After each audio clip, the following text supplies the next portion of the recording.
via, again, my previous discourse on anti-intellectualism, you recognize that if you're really honest with your education, there's a transformational aspect therein.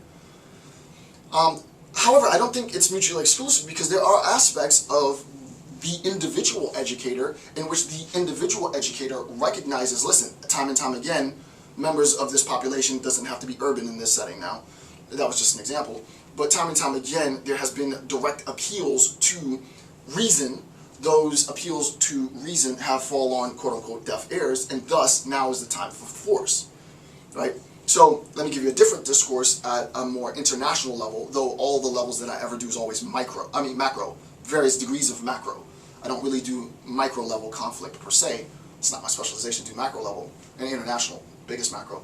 But look, just as an aside, what's happening with Assad's regime in Syria, contemporary, since the upload of this video, right? I read yesterday on Yahoo that the Obama administration is thinking of sorry, not Assad, Ahmadinejad in Iran. So the Obama administration is recognizing that they might have to impose increasing economic sanctions on Iran. Why? Because it doesn't seem like reason is motivating a behavioral change, right? This is exactly what my video was about, the anti-intellectualism, right? There is a sense in which, hey, here's what you need to do. Don't you see you're escalating conflict? They might have an antithetical argument to this, of course. Don't you see that this is escalating conflict? If you continue down this route, here's what's going to happen. The argument, again, still, Al-Farabi said this centuries ago, is that there is an appeal to a logic, and insofar as there's an appeal to logic, the appeal is always, in terms of a contemporary discourse, diplomacy. It's diplomatic, right?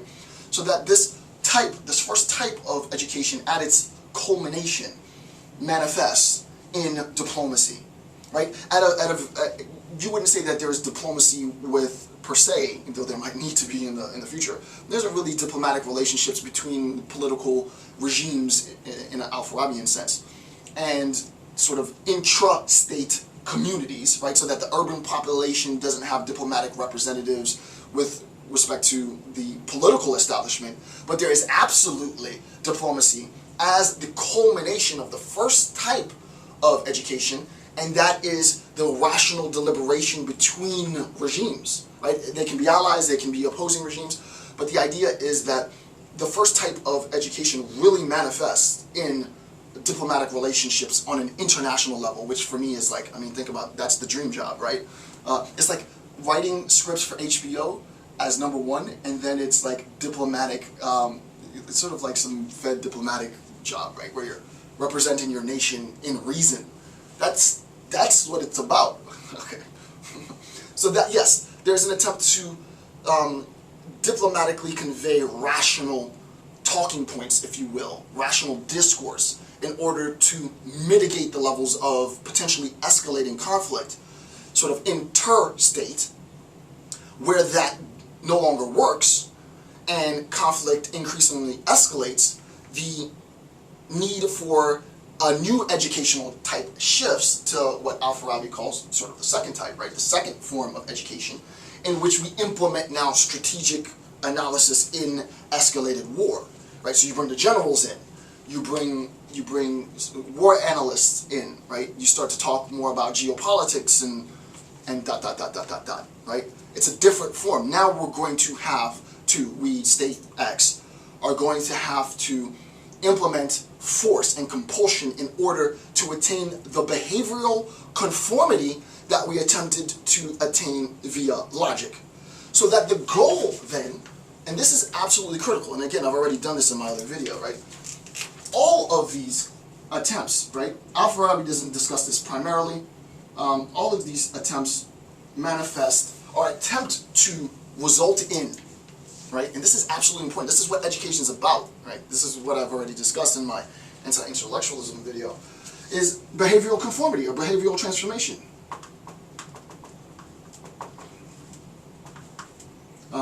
Transformation, sorry. Spell behavioral wrong. T-R-E-N-S-F-O-R-M.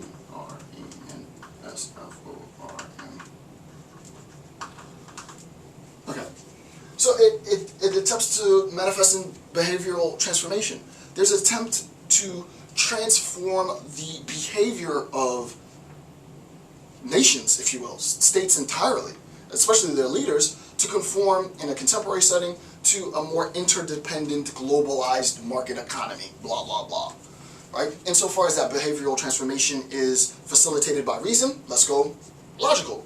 Diplomats get together, they do their song and dance, and that's all good. Shout out to Hillary Clinton for doing the last time I checked, there was 102 states that she's visited since her tenure. I mean, that's not a small number, right? To think that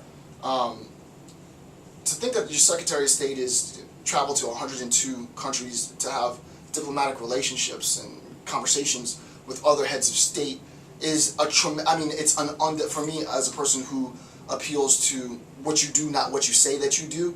That's an undeniable feat, right? To say that you've done that, to say that you've had those conversations with that many people. What's in her head? Oh my God, I would sit down for, they always, just as an aside, I probably shouldn't say this, they always say, now I'm really off tangent, but Obama will say, he's fundraising, and they'll say, hey, have dinner with Obama for, donate $5 and have dinner with Obama. He'd raise way more money if he would say, donate $5 and have dinner with Hillary. I want to sit down and talk to Hillary Clinton. She's got a wealth of knowledge in her head, right? She's learned a tremendous amount in her tenure from speaking to so many heads of state. She knows a lot of crap, right? That's not to say that Obama doesn't. Shout out to Obama, but the idea is, I'm way off tangent now. The idea is, though, in a very real sense, I just want to make this sort of obvious, like duh, is there's a tremendous possibility for increased peace, diplomatic relations, and it's important to recognize that, right? Diplomatic relations, if you really have a holistic understanding, as close to, it's asymptotic obviously, but you have as close to a holistic understanding of the various ways and the various structures in which political regimes organize their political regimes. And the way that you do that is by sending representatives from your state to their state to have a greater understanding of how you do business politically. All that information then is is compiled and brought back to state X, and that information is used to facilitate, hopefully, future rational deliberation between sort of like-minded state representatives in order to facilitate peace and trade and what have you. Where that fails, where diplomatic relationships aren't facilitated because you can't even travel to the state, well, what's going to happen? I mean, you're going to result in violence, right? So if you want to think about it intra-state in terms of urban conflict, if you want to think about interstate in terms of diplomacy, it's undeniable that there is a direct 21st century Western application of Al-Farabi's discourse, and this is why I love the stuff that he does, right? So discussion of the dilemma of civil disobedience. The idea here is it's important to recognize within the state, another example, right? Within the state, that members of the receptive, because there's an antithetical discourse, right? And now we're getting really deep. I mean, we've been deep, but now we're going even deeper. There is a sense in which, when we talk about the civil rights movement of the 20th century, members of the population were systematically excluded from representation by the state.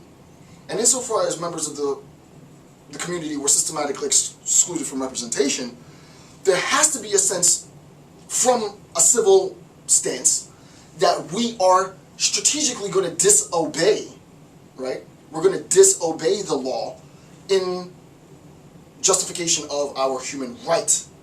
And you can consolidate basically all of, conceptually, civil disobedience theory into basically one key conception. And that is, primacy is always placed on morality and ethics than legality and law. Right? That's what civil disobedience is about. Right? It's not about legality and law, because this is socially constructed to facilitate the status quo, to reinforce hegemonized power, which is evident from the civil rights movement. It's morality and ethic. It's the ethic that's important, right? It isn't wrong to disobey the law